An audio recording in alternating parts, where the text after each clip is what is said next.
Hello, dear students. How are you all? Bachcho, I hope you all are doing fine and you all are healthy. So, welcome back to your SST classes. In today's class, we are going to start with a new chapter, that is the Delhi Sultanate. So, Bachcho, now we will learn about Turkish rule in India. So, Bachcho, when Muhammad Ghori died in 1206 AD, his territories were left into the hands of his Turkish slaves. So, बच्चों, जब मोहम्मद घोरी की death हो गई थी 1206 AD में, सो मोहम्मद घोरी की जितनी भी टेरिटरीज थी वो सब किसके पास चली गई थी? उनके टर्किश स्लेव्स के पास. नाउ बच्चों, the region of Delhi was given to Qutubuddin Aibak, who was founded in Mamluk dynasty.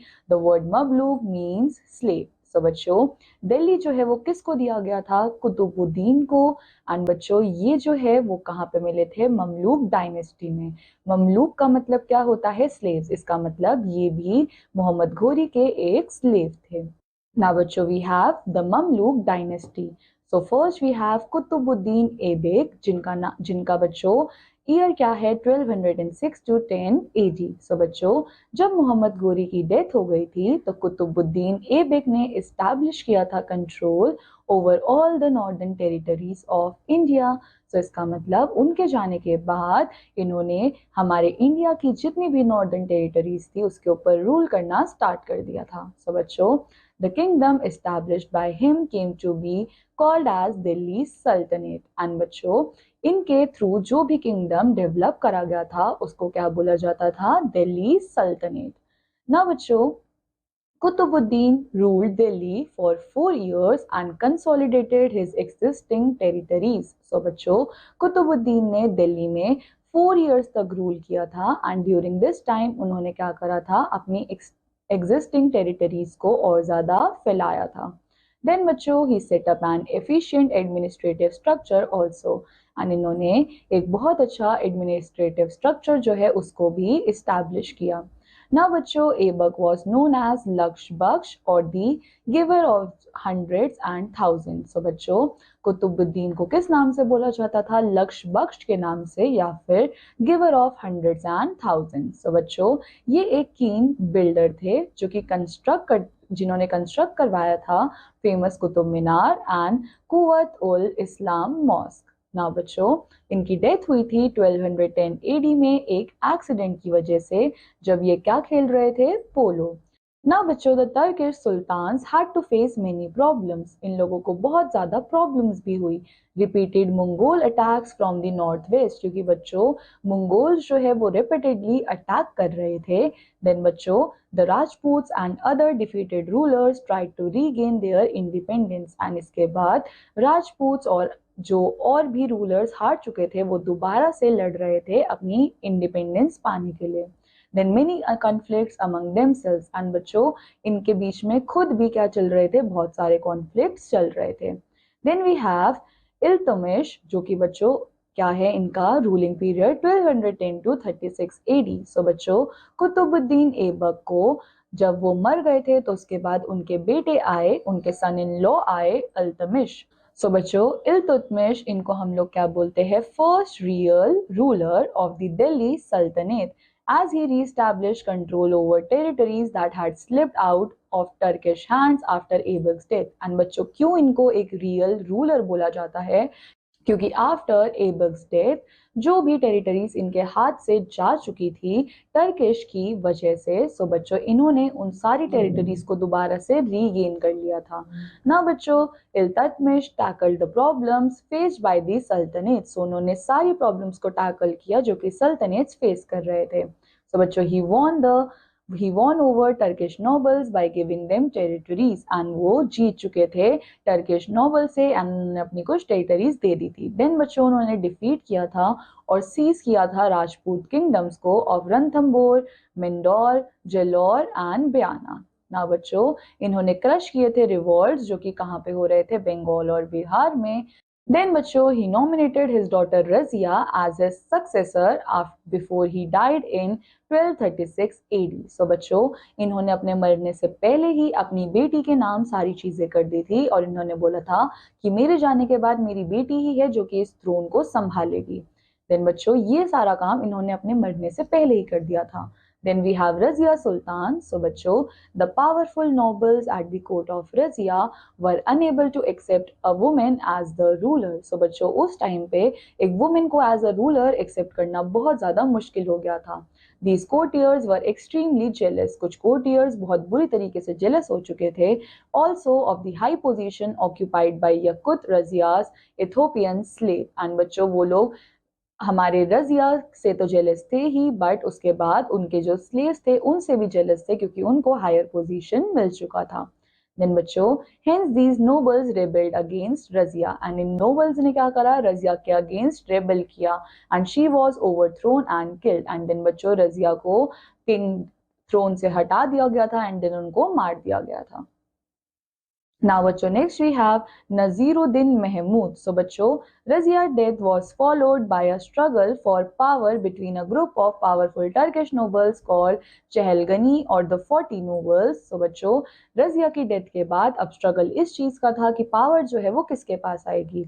तो यहाँ पे ग्रुप्स जो है वो आपस में लड़ रहे थे। एक ग्रुप था हमारे पास पावरफुल टर्किश का जिनको हम लोग क्या बोलते थे, चहलगनी या फिर 40 nobles. Although Razia was succeeded by her brother Naziruddin Mahmud, but बच्चों रजिया के जाने के बाद थ्रोन को सक्सीड किया उसके भाई ने, नजीरुद्दीन महमूद ने, जो कि बच्चों एक अनएक्सपीरियंस्ड यंग प्रिंस था। Now, hence one of the prominent members of the Chehelgani named Balban took the advantage and established himself as the real power behind the throne and overcame the opposition of the other nobles. So बच्चों हमारे पास रजिया के brother जो है वो उसके बाद आए थे रूल करने के लिए, बट वो एक इनएक्सपीरियंस्ड यंग प्रिंस थे।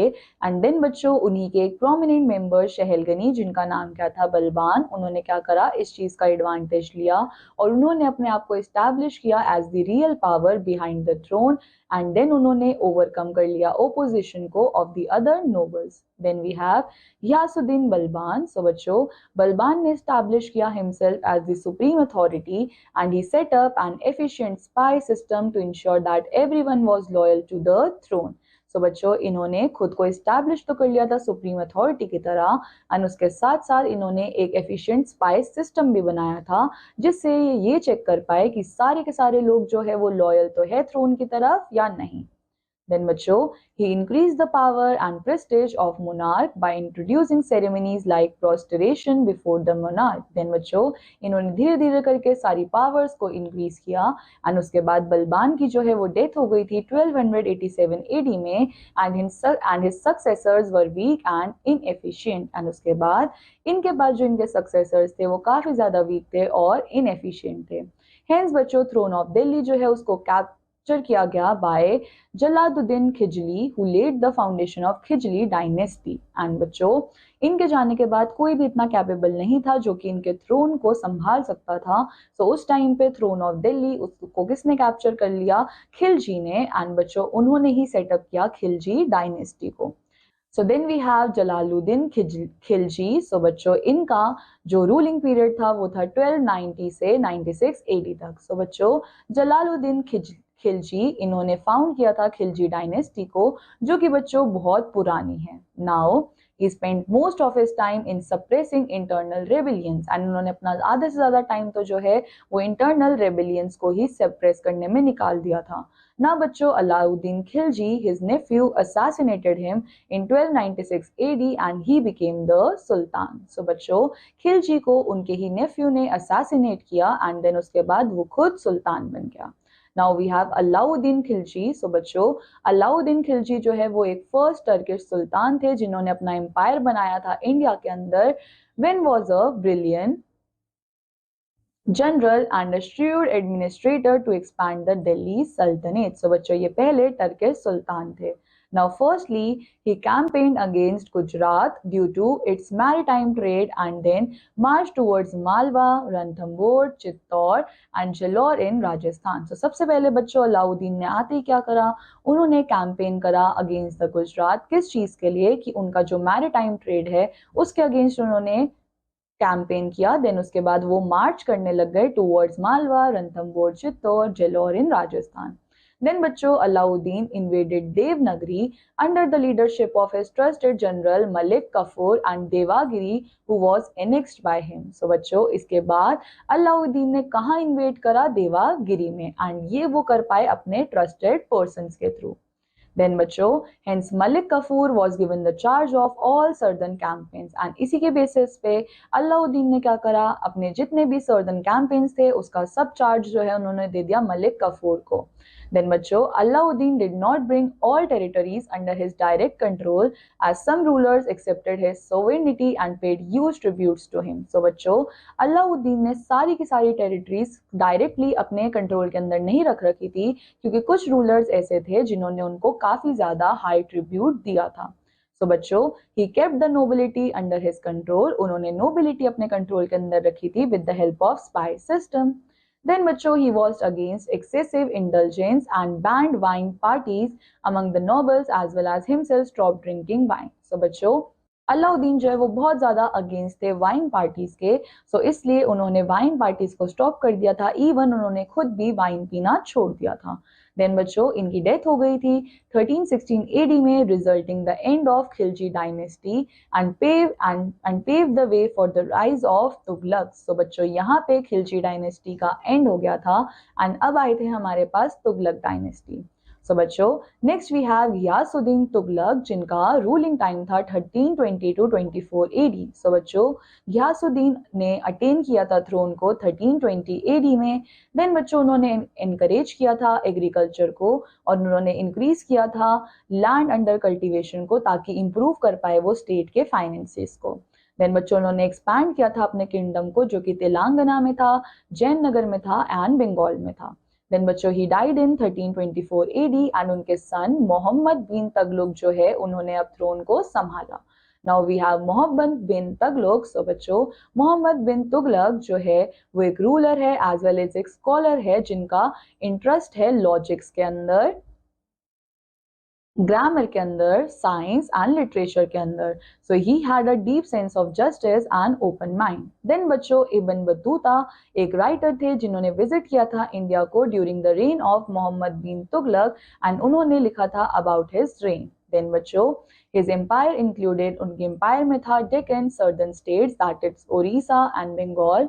Then बच्चों Mohammad bin Tughlaq he is remembered for his decision to shift the capital from Delhi to Devgiri which was renamed Daulatabad. सो बच्चों मोहम्मद बिन तुगलक को हम लोग क्यों याद रखते हैं? क्योंकि उनका डिसीजन क्या था कि वो शिफ्ट कर दे कैपिटल को जो कि क्या है दिल्ली, उसको वो चेंज कर दे देवागिरी पे एंड उसको उन्होंने नेम कर दिया था, रीनेम कर दिया था दोबारा से दौलताबाद. ना बच्चों अनदर डिसीजन जो उन्होंने लिया था टू इंट्रोड्यूस टोकन करेंसी, उन्होंने टोकन करेंसी का डिसीजन जो है वो लिया था एंड टोकन कॉइन्स जो है वो बनाए गए थे कॉपर के एंड इसको हम लोग एक्सचेंज करते थे with gold and silver coins for treasury. Hence बच्चों people began forging the copper coins in large numbers for exchange and it was abandoned. Then बच्चों मोहम्मद बिन तुगलक जो है उनकी डेथ हो गई थी 1351 एडी में एंड उनका एम्पायर जो है वो कोलैप्स हो गया था. एंड बच्चों ड्यूरिंग हिज रेन बहुत सारे रिवॉल्ट हुए बहुत सारी जगहों पे as well as the size of the empire was so big कि वो कंट्रोल ही नहीं कर पा रहे थे इन सारी चीजों को. देन बच्चों sultan failed to ensure proper execution of his idea. He was succeeded by his cousin, अब आए उनके कजन जिनका नाम क्या है फिरोज शाह तुगलक. ना बच्चों अब हमारे पास है फिरोज शाह तुगलक जिन्होंने रूल किया था 1351 एडी से 1388 एडी तक. सो बच्चों इनका मेन एम क्या था कि इनको कंसोलिडेट करना है. सो बच्चों his main aim was to consolidate the kingdom and he took measures to reform the administration and इनका मेन एम ये था कि इनको अपने किंगडम को अच्छा करना है एंड इन्होंने बहुत सारे मेजर्स लिए जिससे ये अपने एडमिनिस्ट्रेटिव सिस्टम को इम्प्रूव कर सकते थे. सो बच्चों इन्होंने एक सिटी बिल्ड करवाई फिरोजाबाद दिल्ली के अंदर. देन बच्चों ही वॉज लर्न मैन, वो एक लर्न मैन थे एंड पैट्रोनाइज स्कॉलर्स लाइक बरानी एंड शम्से सिराज अफीफ एंड बच्चों बोथ नोबल्स ये क्या थे? ये कॉमन पीपल थे बट ये खुश थे अपने रेन के टाइम पे. देन बच्चों इनकी डेथ हो गई थी 1388 में जिससे क्या हुआ बहुत सारे रेबेलियंस जो है वो आ गए.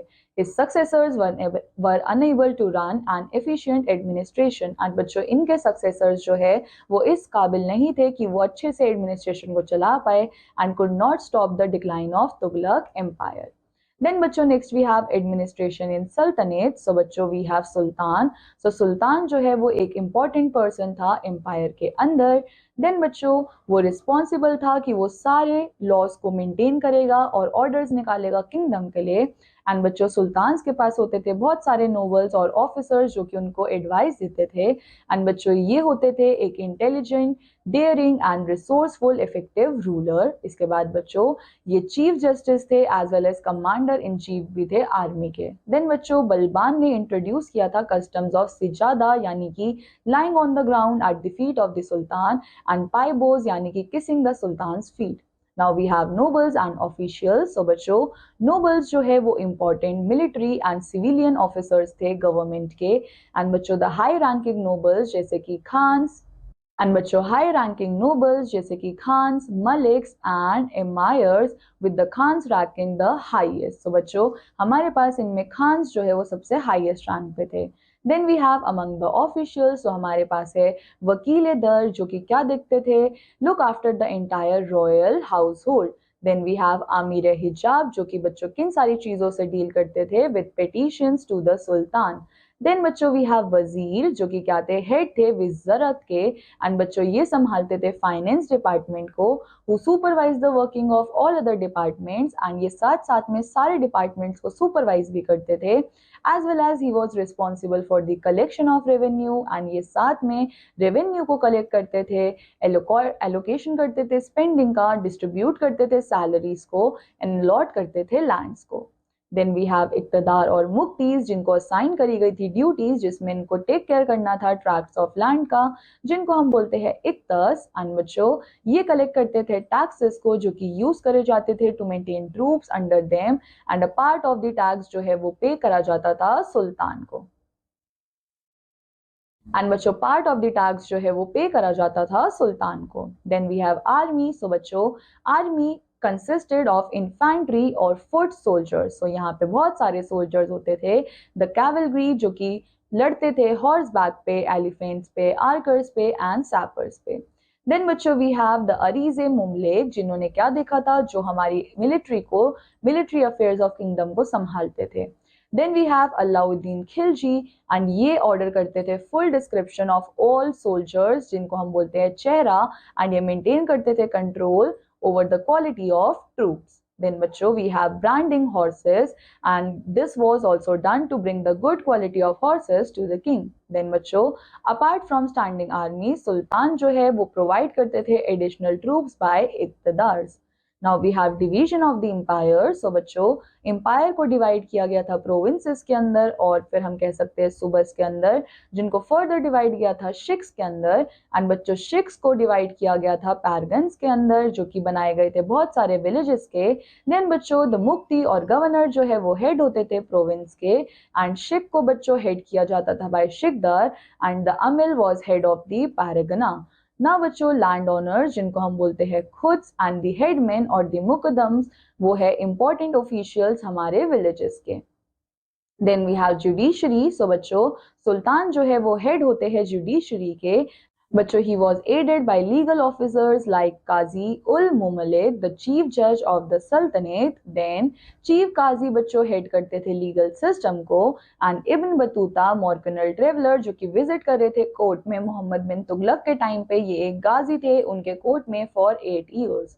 Then we have economy. So बच्चों हमारे पास various types of tax impose करे जाते थे by the Sultanat upon the peasants, that is kharaj जो कि क्या होता है एक land tax. Then we have charai जो कि कैटल टैक्स है। देन घरी जो कि हाउस टैक्स है। तो बच्चों ऑफिशियल्स जैसे कि चंद्ररी हेड ऑफ 100 विलेजेस थे ये। खतैन मुकम्मद जो कि रेवेन्यू ऑफिसर्स थे, ये इंचार्ज थे for the collecting revenue. Then बच्चों अलाउद्दीन खिलजी इन्होंने इंट्रोड्यूस किया था एक strict measure for the collection of revenue जो कि कितना था 50%। देन बच्चों land had to be measured and the tax was fixed according to the yield of the land. So बच्चों land को measure किया जाता था and वो land कितना yield कर सकता है उसी के according उस पर tax लगाया जाता था। Then बच्चों Alauddin Khilji did not exploit the peasant, hence he fixed the prices of everyday articles. उन्होंने peasants को exploit नहीं किया, उन्होंने everyday articles के ऊपर एक fixed price लगा दिया था जैसे कि oil, food, grains, cloth, sugar etcetera, so that people जो है वो अफोर्ड कर सके बेसिक नेसेसिटीज को। देन बच्चों सुपरवाइजर जिनको क्या बोला जाता है शाहना, वो केयरफुली मॉनिटर करते थे ट्रेडर्स एंड मर्चेंट्स को जो ज्यादा हाई प्राइजेस नहीं दे सकते थे then those fixed by the state. Now बच्चों मोहम्मद बिन तुगलक ने इंट्रोड्यूस किया एक न्यू सेसेस एंड ऑर्डर किया स्ट्रिक्ट कलेक्शन ऑफ टैक्सेस को, एंड देन इन्होंने प्रमोट किया एग्रीकल्चर को, एंड देन इसके बाद इन्होंने सेटअप किया एक न्यू मिनिस्ट्री का, एंड ऑल्सो इन्होंने लोन देना भी स्टार्ट किया फार्मर्स को। देन फिरोज शाह तुगलक ने क्या किया, उन्होंने एबॉलिश किया many different kinds of taxes को। Then we have royal household. So बच्चों स्लेव्स जो है वो इंपॉर्टेंट पार्ट थे रॉयल हाउस होल्ड के, जो कि एक्ट करते थे as personal bodyguards and also administrative officers की तरह। देन बच्चों वर्कशॉप जिसको क्या बोला जाता था कारखानास, ये सेटअप किए गए जिससे मीट हो सके need of royal house hold, and they were headed by nobles जिनको क्या बोलते हैं मलिक्स। नाउ बच्चों इन्होंने प्रोड्यूस किए आइटम जैसे कि cloth, embroidered brocades, paintings etcetera, and then बच्चों इन्होंने बनाए items for the military, and each karkhana इनका सेपरेट अकाउंट ऑफिस होता था। Then बच्चों society, so the ruling class consisting of the nobles form the topmost section of society. So बच्चों nobles जो है वो topmost section में आते थे society के। Then slavery बच्चों वो बहुत ज़्यादा numbers में exist करती थी, and slavers को लाया जाता था and बेच दिया जाता था market के अंदर। Then बच्चों peasants like the life of poverty as they had to pay high taxes, उनको बहुत ज़्यादा high taxes पे करने पड़ते थे। Then बच्चों they had to live at mercy of the revenue officials who exploited them, उनको उस revenue पे depend रहना पड़ता था जो कि officials उनको exploit करते थे and extracted high amounts of revenue from them. Then बच्चों we have invasion Timur. So बच्चों after the decline of Tughlaq dynasty, Timur's invasion हुआ in 1398 AD and dealt a great blow to Delhi Sultanate. And dealt a great blow to Delhi Sultanat. So बच्चों Timur ने claim किया था to be a descendant of Genghis Khan, and बच्चों वो founder था Timurid dynasty का in central Asia. Then बच्चों he had heard about the wealth of Delhi, उन्होंने दिल्ली के वेल्थ के बारे में सुना था, where the last ruler of Tughlaq dynasty did not resist the invaders. Now बच्चों hence Delhi was sacked and plundered as well as many people were killed and enslaved, and यहाँ पे बहुत सारे लोगों को मार दिया गया था या फिर स्लेव बना लिया गया था। ना बच्चों वी हैव डिक्लाइन ऑफ सल्तनत। सो बच्चों तुगलक डायनेस्टी जो है वो एंड पे आ गई थी इन 1414 एडी जब खिजर खान ने एस्टैब्लिश किया था सैयद डायनेस्टी। सो बच्चों ये एक वीक डायनेस्टी थी जो कि ले ली गई थी by Bahlol Lodi in 1451 AD, and बच्चों द लोदी डायनेस्टी ने रूल किया था 1451 एडी से 1526 एडी में, एंड बच्चों मोस्ट कैपेबल रूलर जो थे लोदी डायनेस्टी के वो थे निज़म खान, एंड ये लास्ट रूलर थे इस डायनेस्टी के इब्राहिम लोदी ने इनको डिफीट कर दिया था। इब्राहिम लोदी जो है वो डिफीट हो गए थे by Babur in 1526 AD in the first battle of Panipat. Now बच्चों let's recall the Delhi Sultanate was founded by Qutubuddin Aibak. So बच्चों दिल्ली सल्तनत जो है वो किसके थ्रू बनाया गया था, कुतुबुद्दीन ऐबक के थ्रू। Then बच्चों main dynasties of Delhi Sultanate was Mamluks, Khiljis and Tughlaq। So बच्चों main dynasty क्या थी दिल्ली सल्तनत की, Mamluks, Khiljis and Tughlaqs। Then third we have Muhammad bin Tughlaq introduced some ill-fated experiments such as shifting the capital to Daulatabad, introducing token currency। So बच्चों मोहम्मद बिन तुगलक ने क्या करा था, उन्होंने कुछ ill-fated experiments को introduce कर दिया था, जैसे कि उन्होंने बोला था कि हम लोगों को shift कर देना चाहिए दिल्ली के कैपिटल को टू द दौलताबाद, एंड उन्होंने टोकन करेंसी को भी introduce करवाया था। Then we have invasion of Delhi by Timur in 1398 AD, जिसकी वजह से बच्चों क्या हुआ था, डाउनफॉल हो गया था सल्तनत का। Then the rule of Sultanate ended with the defeat of Ibrahim Lodi by Babur in 1526 AD। So बच्चों ये सल्तनत से डायनेस्टी जो है वो पूरी तरीके से एंड हो चुकी थी, एंड ये किसने एंड करी थी, इब्राहिम लोदी ने by Babur in 1526 AD। So बच्चों on the basis of the chapter you have exercise over here in which you have to attempt all these questions। So बच्चों I hope आप सबको ये chapter समझ आया होगा। I'll meet you in the next chapter. Till then take care. Bye bye.